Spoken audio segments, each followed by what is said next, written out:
Selamat malam teman-teman, selamat datang lagi di Stalk TV. Jadi hari ini kita akan membahas tentang 5 kota misteri yang ada di Indonesia. Seperti yang kita ketahui, Indonesia memang dikenal sebagai negara dengan berbagai macam kebudayaan dan setiap kebudayaan itu mempunyai misterinya masing-masing. Berbagai macam misteri timbul dan berkembang di masyarakat seperti misteri benda pusaka, misteri makhluk gaib penunggu tempat tertentu, dan masih banyak lagi. Salah satu misteri yang paling banyak diperbincangkan di Indonesia adalah kota-kota misteri yang menyimpan cerita-cerita gaib di dalamnya atau dipercaya ada kerajaan-kerajaan gaib di dalamnya, teman-teman. Dan berikut gue akan rangkum buat kalian 5 kota misteri yang ada di Indonesia. Yang pertama ada Padang 12. Kota gaib yang satu ini terletak di Ketapang, Kalimantan Barat. Disebut Padang 12 karena konon katanya kerajaan ini mempunyai luas sebesar 12 meter persegi. Daerah yang diklaim sebagai lokasi kerajaan ini terlihat seperti padang rumput seperti biasanya. Padang 12 adalah kota gaib, tempat sebuah suku gaib yang disebut dengan suku Limun menetap. Suku ini dikenal sebagai suku yang kaya raya dan hidup dalam kemewahan. Anggota suku Limun beberapa kali berinteraksi dengan warga sekitar dan membeli bahan makanan di pasar yang ada di sekitar Padang 12 tersebut. Mereka menggunakan kunyit sebagai alat tukar dan keesokan harinya dipercaya kunyit ini akan berubah menjadi emas. Berikutnya ada Wentira. Wentira ini merupakan kota gaib yang dipercaya terletak di sebuah kebun kopi di daerah antara kota Palu dan Kabupaten Moutong. Kota gaib ini dikabarkan dihuni oleh bangsa yang serupa dengan manusia, namun tidak memiliki garis tengah di bibir mereka. Garis tengah itu yang ini nih, garis di atas, pas di atas bibir kita antara hidung dan bibir. Katanya mereka nggak mempunyai garis tengah itu.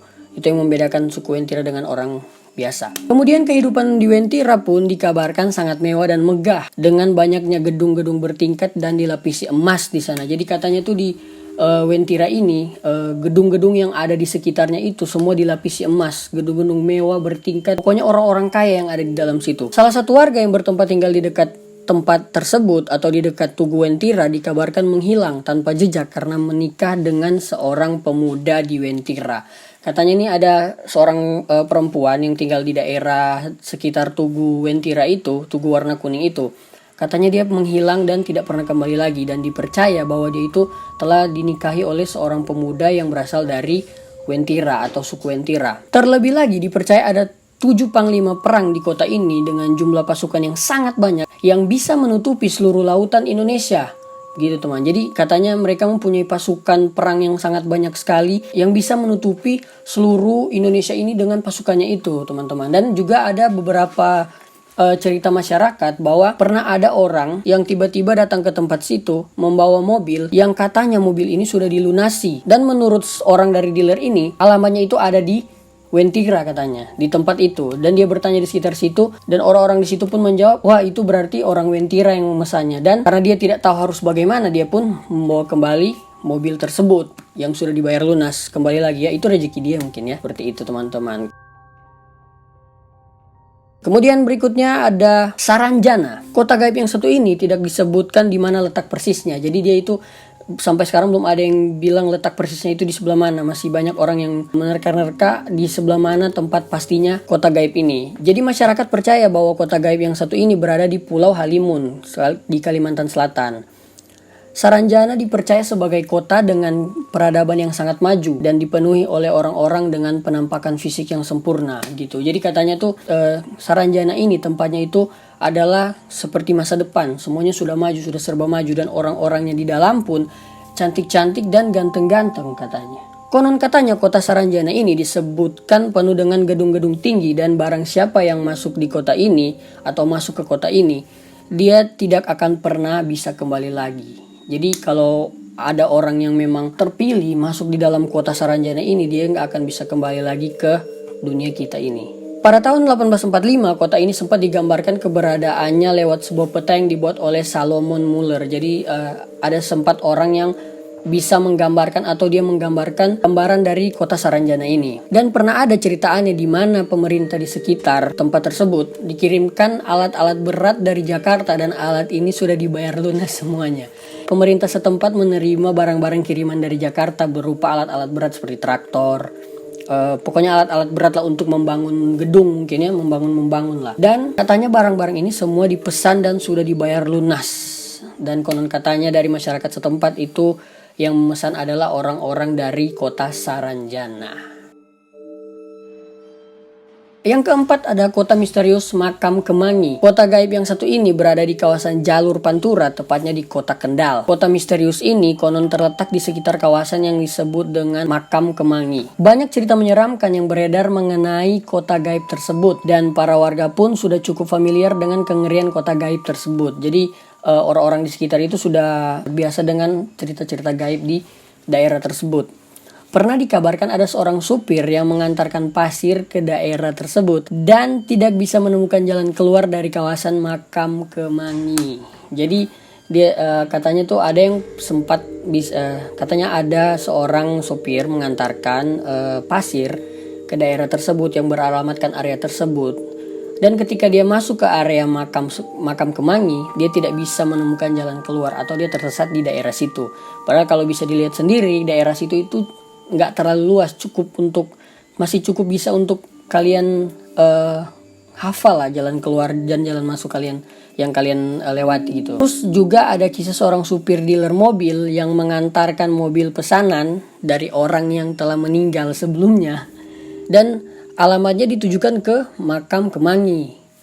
Dan orang itu pun, jadi dia itu sempat hilang beberapa hari setelah mengantarkan mobil ke daerah situ, tapi akhirnya dia pun ditemukan gitu. Setelah berhasil ditemukan kembali, supir ini mengatakan bahwa kota gaib tersebut hampir sama keadaannya dengan daerah sekitar, tetapi keadaannya lebih enak. Jadi katanya ditanya kesaksian dari sopir ini, dia masuk ke area yang hampir sama dengan area Makam Kemangi atau area sekitar situ, tapi suasananya jauh lebih enak. Ya memang rata-rata cerita-cerita kota-kota gaib gitu ya. Tempatnya katanya enak, nyaman begitu. Dan banyak juga orang yang bersaksi seperti itu. Tapi kita juga nggak pernah tahu apakah kesaksian itu benar atau tidak.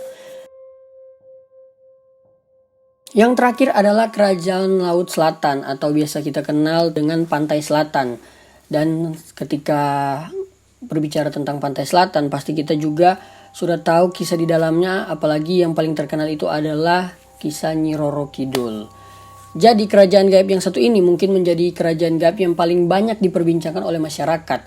Karena sosok penguasa kerajaan ini yang sering disebut dengan Nyi Roro Kidul disebut-sebut sebagai penguasa Pantai Selatan dan kerajaan gaibnya yang ada di sana gitu. Sosok ini dipercaya memiliki hubungan darah dengan Prabu Siliwangi dan merupakan salah satu putri dari raja tersebut. Dan banyak mitos yang beredar seputar kerajaan gaib ini. Dan sampai saat ini masih banyak orang takut menggunakan warna hijau atau menggunakan pakaian hijau ketika berkunjung ke Pantai Selatan, karena warna hijau itu dipercaya sebagai warna kesukaan dari Nyi Roro Kidul. Konon katanya orang yang memakai warna hijau itu ketika dia berenang di pantai itu dia bisa hilang ataupun dia bisa kesurupan begitu teman-teman. Jadi kalau teman-teman berkunjung ke daerah sana, jarang kalian akan melihat orang memakai baju hijau karena mungkin mereka takut dan takut karena sudah mendengar cerita tersebut. Oke, jadi itu tadi kota-kota gaib yang ada di Indonesia teman-teman. Percaya atau tidak, kita hidup berdampingan dengan cerita-cerita mistis seperti itu. Apalagi negara kita mempunyai banyak kebudayaan dan kebudayaan itu memiliki ceritanya masing-masing. Jadi intinya ketika kita berkunjung ke tempat itu, kita harus menaati aturan-aturan atau kita menaati apa yang sudah ditetapkan di daerah tersebut. Ketika kita melanggar, percaya atau tidak, kita akan tertimpa hal-hal yang konon katanya bisa menjadi musibah kalau kita melanggar hal-hal tersebut gitu teman-teman. Itu aja video kali ini. Dan jika kalian punya requestan apalagi yang akan kita bahas berikut, langsung aja kalian tulis di kolom komentar atau mention di Twitter @stevemuntuh atau di DM di Instagram @stevemuntuh, dan kita akan bahas di video selanjutnya. So jangan lupa like, comment, and subscribe. Dan kalau kalian suka video ini, share ke teman-teman kalian. Sampai jumpa di video selanjutnya.